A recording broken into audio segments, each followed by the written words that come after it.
rumah ibadah saudara-saudara kita non-muslim itu bunyikan toa sehari 5 kali dengan kenceng-kenceng secara bersamaan, itu rasanya bagaimana?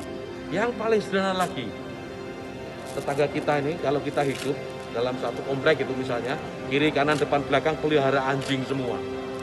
Misalnya, menggonggong dalam waktu yang bersamaan.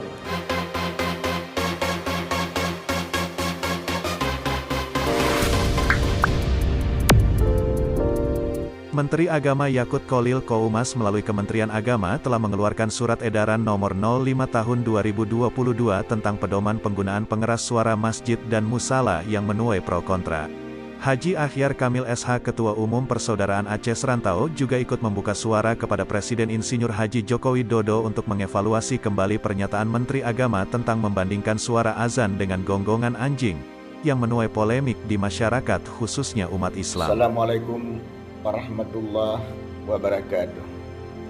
Saya Akhyar Kamil sebagai Ketua Umum Persaudaraan Aceh Serantau memohon kepada Bapak Presiden Republik Indonesia Bapak Insinyur Haji Joko Widodo agar bisa mengevaluasi kembali kinerja Menteri Agama yang mengumpamakan suara azan dengan suara anjing menggonggong. Ini jelas-jelas sangat tersinggung umat Islam dimanapun berada.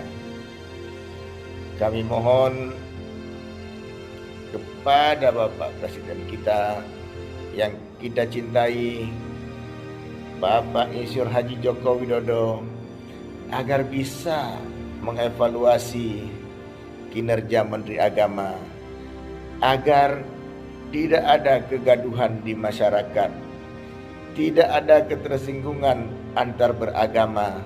Assalamualaikum warahmatullahi wabarakatuh. Rumah ibadah saudara-saudara kita non-muslim itu bunyikan toa sehari 5 kali dengan kenceng-kenceng secara bersamaan, itu rasanya bagaimana? Yang paling sederhana lagi, tetangga kita ini kalau kita hidup dalam satu komplek itu misalnya, kiri, kanan, depan, belakang pelihara anjing semua. Misalnya, menggonggong dalam waktu yang bersamaan, kita ini terganggu enggak? Artinya apa? Bahwa suara-suara ini, apapun suara itu ya, ini harus kita atur supaya tidak menjadi gangguan. Ya, speaker di musola, masjid, monggo dipakai, silahkan dipakai. Tetapi tolong diatur agar tidak ada yang merasa terganggu. Agar niat menggunakan toa, menggunakan speaker sebagai sarana, sebagai wasilah untuk syiar, melakukan syiar tetap bisa dilaksanakan tanpa harus mengganggu mereka yang mungkin tidak sama dengan keyakinan kita. Berbeda keyakinan kita harus tetap hargai. Itu saja intinya.